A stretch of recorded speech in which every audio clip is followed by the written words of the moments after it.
Praise the Lord. Hallelujah. Salamat sa ating Panginoon sa tagpong ito. Muli mag-aaral na naman tayo ng banal na salita ng ating Panginoon. Nagpapasalamat ako sa Diyos at isa na naman ako sa maghahayag ng kanyang makapangyarihang salita.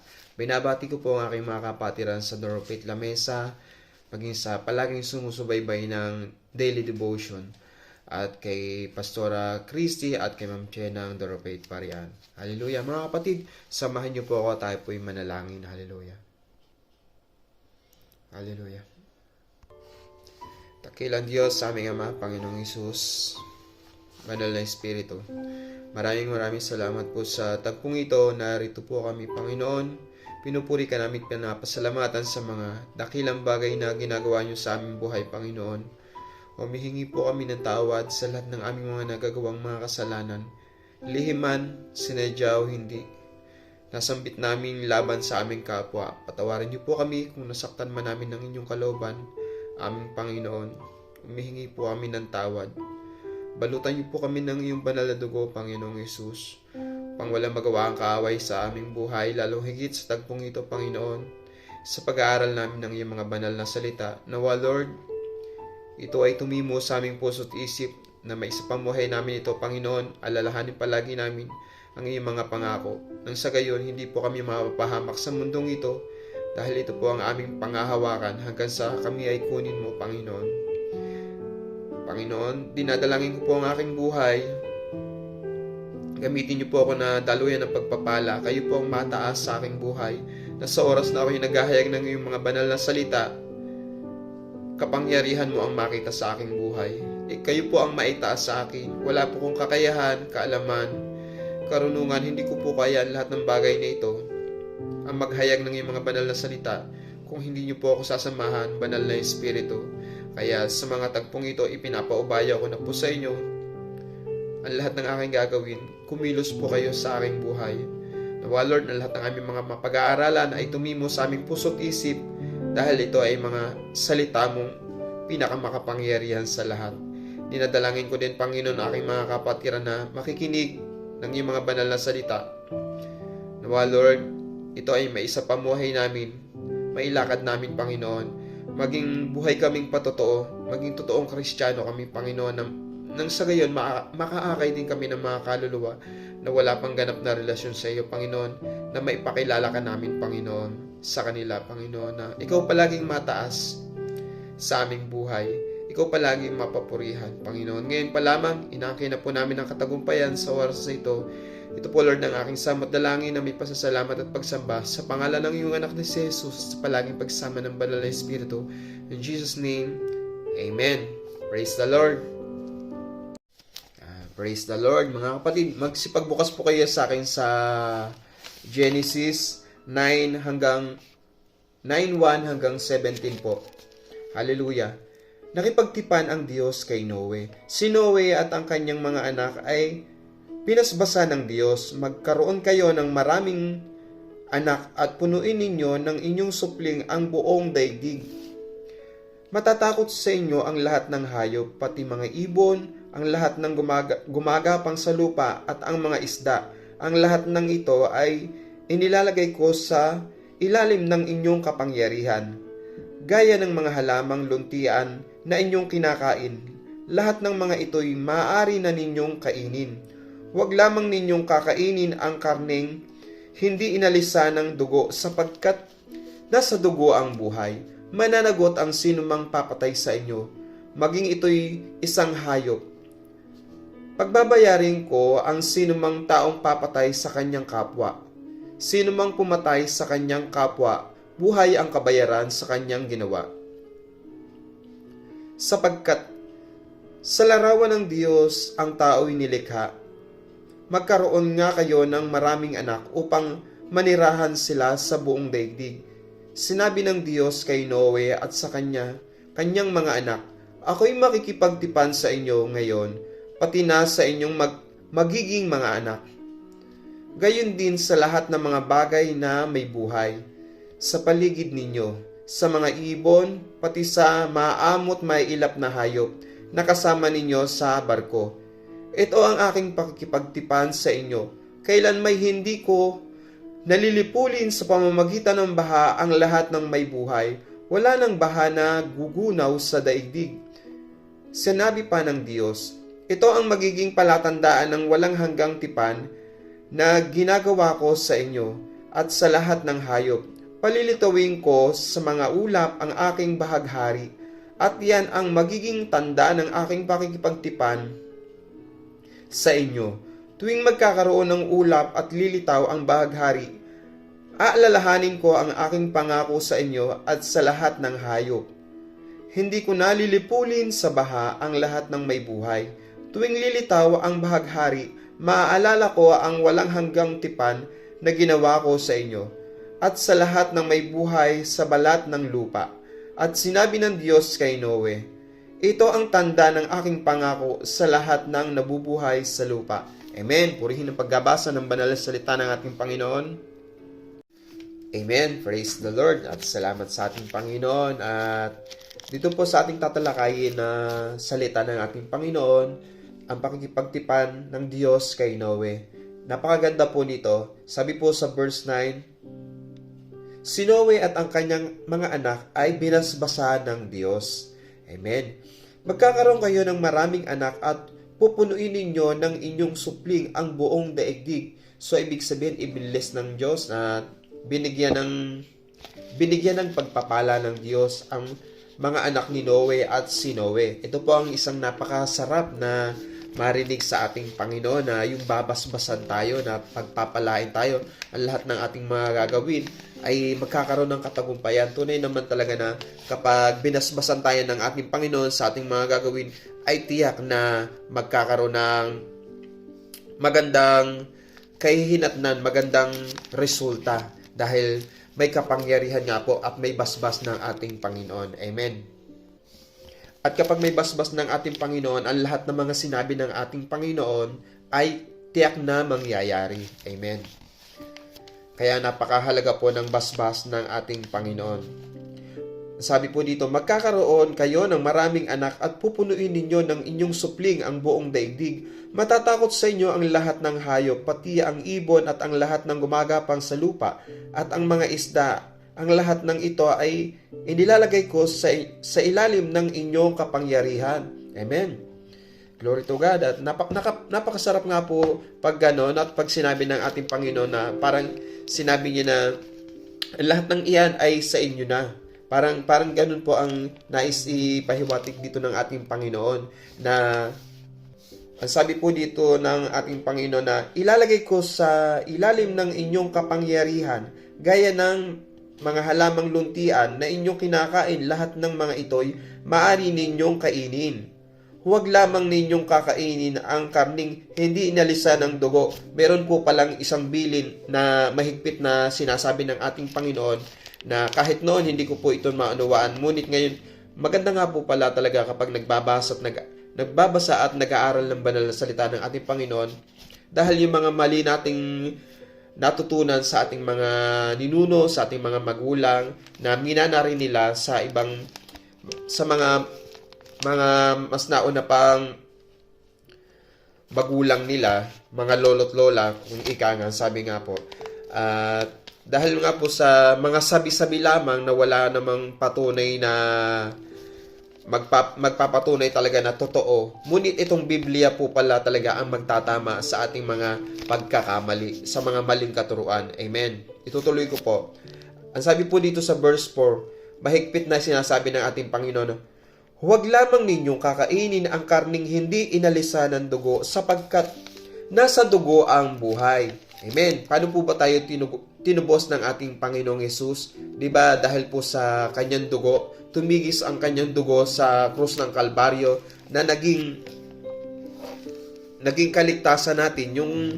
Kaya nga po sinabi po dito na nasa dugo ang buhay. Ibinigay ng ating Panginoong Yesus ang kanyang buhay, tumigis ang kanyang dugo. Dahil sa kanyang dugo, tayo ay naligtas. Kaya't kabilin-bilinan ng ating Diyos Ama na nasa langit na kainin ninyo ang lahat ng mga na dapat kainin, ngunit ang mga hayop na hindi tumigis ang dugo, yung hindi natanggal ang dugo o hindi dapat kumain ng dugo. Amen. kabilin-bilinan ng ating Panginoon na huwag lamang ninyong kakainin ang karning hindi inalisan ng dugo sapagkat nasa dugo ang buhay. So, ibig sabihin, hindi po talaga dapat natin kainin ang dugo. Amen. Dahil nasa dugo nga po ang buhay. Sabi po ng ating Panginoon, mananagot ang sino mang papatay sa inyo, maging ito'y isang hayop, pagbabayarin ko ang sino mang taong papatay sa kanyang kapwa. Sino mang pumatay ng kanyang kapwa, buhay ang kabayaran sa kanyang ginawa. Amen. Kaya hindi po talaga dapat na tayo ay basta papatay ng ating kapwa dahil ang buhay ay bigay ng ating Panginoon at yan ay pahiram sa atin na walang sino mang pwede talagang kumuha niyan, kundi ang ating Diyos amang nasa langit lamang, kundi ang nagbigay lamang sa atin. Mas matindi pa nga po yung kikitilin mo ang sarili mong buhay o ikaw ay magpapakamatay, mas karumal-dumal sa harapan ng ating Panginoon dahil siya lamang po talaga ang pwedeng kumuha ng buhay. Sabi pa nga po dito na kung sino man ang papatay sa atin o ang papatay sa isang lingkod ng Diyos o ang papatay sa kanyang kapwa ay mananagot sa ating Panginoon. Kabilin-bilinan po yan ng ating Panginoon. Amen.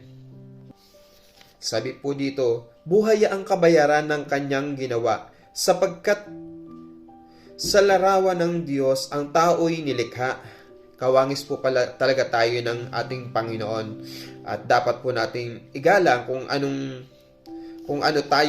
ibinigay sa atin ng Panginoon dahil tayo po ay kawangis ng ating Panginoon. Kung minsan inaamin ko po, ako po ay nagkakasala, minsan nalalait ko ang aking sarili, ngunit hindi po pala kalugod-lugod yun sa ating Panginoon. At kung anong ibinigay sa ating itsura ng Diyos ay yan po ay dapat nating tanggapin dahil yan ay kalooban ng Diyos at dahil hindi naman po talaga pwedeng magkakapareho ang isang tao. Ngunit ang wangis ng Diyos ngunit kawangis tayo ng ating Panginoon dahil kung anong itsura man tayo, ang mahalaga o ang isipin natin ay yung sinabi ng Diyos na kawangis tayo ng ating Panginoon dahil ang Diyos ay pantay tumingin sa tao. Kung minsan ang tao ay mapangusga, ngunit ang Diyos kapag tayo humarap sa Kanya ay pantay-pantay ang pagtingin ng Diyos sa atin. Amen.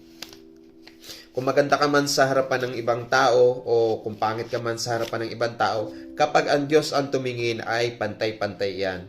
Yan po ang tatandaan natin mga kapatid. Sabi po dito sa verse 7, magkakaroon nga kayo ng maraming mga anak upang manirahan sila sa buong daigdig. Sinasabi ng Diyos kay Noe na sa kanyang mga anak, ako'y makikipagtipan sa inyo ngayon, pati na sa inyong magiging mga anak. Gayon din sa lahat ng mga bagay na may buhay sa paligid ninyo, sa mga ibon, pati sa maamot may ilap na hayop na kasama ninyo sa barko. Ito ang aking pakikipagtipan sa inyo. Kailan may hindi ko na lilipulin sa pamamagitan ng baha ang lahat ng may buhay. Wala ng baha na gugunaw sa daigdig. Amen. So, ibig sabihin mga kapatid, hindi na po pala talaga magugunaw ang mundong ito sa pamamagitan ng baha. Hindi na uulitin ng Diyos na pababahain niya ng 150 days na, kung hindi po ako nagkakamali, ulan po yata yon. At kung anong nais talaga ng ating Panginoon sa atin ay talagang kanyang gagawin. Amen. Kaya nakipagtipan nga po siya sa lahat ng mga tao na nasa barko, maging sa mga hayop na ang sabi po ng ating Panginoon na hindi ko na gugunawin pa ang mundo sa pamamagitan ng tubig. Amen. At sabi pa po dito sa verse 12, sinabi pa ng Diyos, ito ang magiging palatandaan ng walang hanggang tipan na ginagawa ko sa inyo at sa lahat ng hayop. Palilitawin ko sa ulap ang aking bahaghari At yan ang magiging tanda ng aking pakikipagtipan sa inyo. So, ibig sabihin, kaya po pala tayo nakakakita ng bahaghari kapag may ulap o pagkatapos ng ulan. Di ba lumalabas po ang bahaghari? Yan po pala ang palatandaan na ang pakikipagtipan ng Diyos sa atin na hindi na muling gugunawin ng ating Panginoon ang daigdig sa pamamagitan ng tubig. Yan po ang pangako ng Diyos, na isa sa pangako ng ating Panginoon. Nakakatuwa po pala talaga na may ibig sabihin po pala talaga ang bahaghari, at yun ay ibig sabihin ang pakikipagtipan ng Diyos sa mga tao at sa mga hayop na hindi ko na kailanman gugunawin pa sa pamamagitan ng tubig ang daigdig. Amen. So ngayon nagiging malinaw po para sa akin at para sa atin na kung ano po ba talaga ang ibig sabihin ng bahaghari, at hindi na po pala talaga gugunawin ng ating Panginoong Hesus ang daigdig sa pamamagitan ng baha. Amen. Sabi po sa verse 14, tuwing magkakaroon ng ulap at lilitaw ang bahaghari, aalalahanin ko ang aking pangako sa inyo at sa lahat ng hayop. Hindi ko na lilipulin sa baha ang lahat ng may buhay. Tuwing lilitaw ang bahaghari, maaalala ko ang walang hanggang tipan na ginawa ko sa inyo at sa lahat ng may buhay sa balat ng lupa. Yun, napakalinaw po talaga na hindi nagugunawin pa ng ating Panginoon ang mundong ito sa pamamagitan ng tubig. Amen.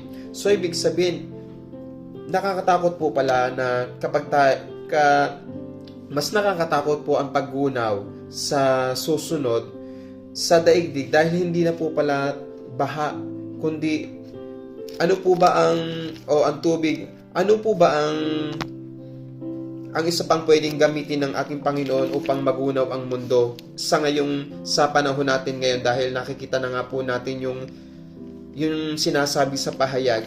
So, ibig sabihin, gugunawin ang mundo sa pamamagitan na ng apoy. Amen? At yan nga po ay unti-unti na nating nararamdaman ang init ng panahon. Yan po ay patikim-tikim na ng malapit na talagang dumating ang ating Panginoon. Kaya mga kapatid, kung meron pa tayong mga kaibigan, mga pamilya na wala pang ganap na relasyon sa ating Panginoon, hanggat maaari, wag na po tayong mahiya, na wag na tayong mag-alinglangan na mag-share ng Word of God sa ating mga mahal sa buhay. Amen. Wag po natin ikahihiya ang maghayag ng banal na salita ng ating Panginoon. Sabi nga po, gawin natin yung part natin bilang isang Kristiyano, at ang Diyos na ang bahalang mangusap sa kanila. Kung man po tayo ay palaging nire-reject, lalo na pag nagsishare tayo ng Word of God, hayaan lang natin sila. Ang mahalaga, nagawa natin yung ating parte. Amen. Ang sabi po dito sa verse 17, at sinabi ng Diyos kay Noe, ito ang tanda ng aking pangako sa lahat ng nabubuhay sa lupa. Amen. Tunay na mabuti nga po ang ating Panginoon na kapag siya ay nangako, totohanan at hindi nagbibiro ang ating Panginoon. Kaya mga kapatid, nasa last day na po tayo. Hindi nagugunawin pa sa tubig, kundi sa pamamagitan na ng apoy ang mundong ito. Kaya hanggat maaari, yung mga nakakilala na sa ating Panginoon o yung hindi pa, ay panalangin muli natin upang maging sila ay masulat ang pangalan sa aklat ng buhay, at dalangin din natin na makasama natin sila sa paglilingkod sa ating Panginoon, na kahit marami man tayong pagsubok sa buhay, kasama yan sa pagiging isang Kristiyano. Kaya huwag tayong bibitaw anuman mga nararanasan natin, ibigay palagi natin sa ating Panginoon, at tinitingnan lang ng Diyos kung yung ating pananampalataya. Kapag nakita ng Diyos na totoo tayong nagtitiwala sa Kanya, asahan natin na tutugon agad ang ating Panginoon. Huwag tayong magdududa sa kapangyarihan ng ating Panginoon, dahil kapag tayo nagduda, tayo ay nagkakasala. At palagi po tayong manalangin at makipag-usap sa ating Panginoon. Yan lamang ang susi upang tayo ay maligtas at hindi mahirapan sa mundong ito, dahil ang mundo nga po ay pasama na ng pasama. Amen. At sa Diyos ang papuri, mga kapatid, tayo po ay manalangin. Samahan niyo po ako. Hallelujah. Praise the Lord. Panginoong Hesus, Ama, Banal na Espiritu, maraming salamat po sa mga napag-aralan namin Lord, naway tumimo ito sa aming puso't isip na palagi ka naming alalahanin ang mga pinangako mo sa amin. Naniniwala kami at nananampalataya na ito ay tutuparin mo dahil ikaw ang Diyos na kailanman hindi bumibigo sa mga pangako, na tinutupad mo ang aming mga dalangin kung ito ay makakabuti sa amin. Ngunit kung ito ay makakasama ay hindi mo ito pinapahintulot. Kaya maraming salamat po, Panginoon. Katulad ng pakikipagtipan mo kay Noe at sa kanyang buong pamilya, maraming salamat po at ito ay dumaloy sa amin hanggang sa panahon ngayon, Panginoon. Maraming salamat din po, Panginoon, at hindi mo na gugunawin pa sa pamamagitan ng tubig ang mundong ito, Panginoon. Dinadalangin po namin, Panginoon, sa pasamaan ng mundong ito, pahirap ng pahirap.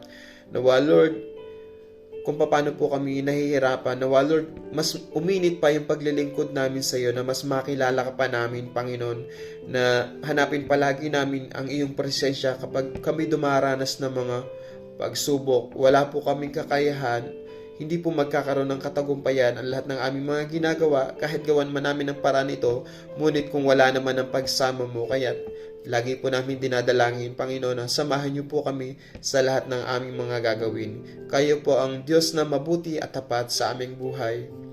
Dinadalangin ko po, Panginoon, ang aking mga kapatiran na may mga karamdaman, Panginoon, bata man o matanda, Panginoon.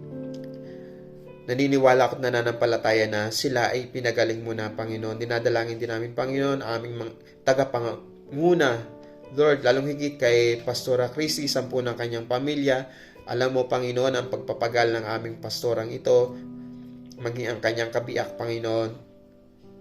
Naniniwala ako at nananampalataya na tutugunin mo ang lahat ng mga dalangin ng kanyang puso, maging kay Elder Wilma, Panginoon, at sa iba pa naming mga kasama na manggagawa sa Doropate Lamesa, Panginoon, maging sa mga tao na palaging nanonood ng daily devotion na ito. Naniniwala ako at nananampalataya, Marcos 11:24, na lahat ng mga dalangin ng aming puso ay yung tinuguna, Panginoon.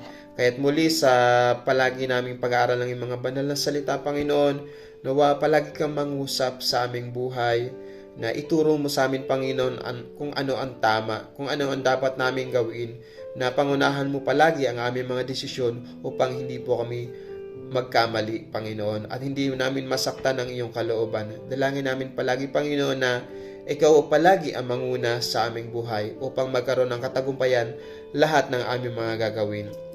Maraming salamat po muli, Panginoon. Ito po ang aking samot na langin na may pasasalamat at pagsamba sa pangalan ng iyong anak na si Jesus at sa palaging pagsama ng banal na Espiritu. In Jesus' name, Amen. God bless us all, mga kapatid. Sa Diyos ang papuri.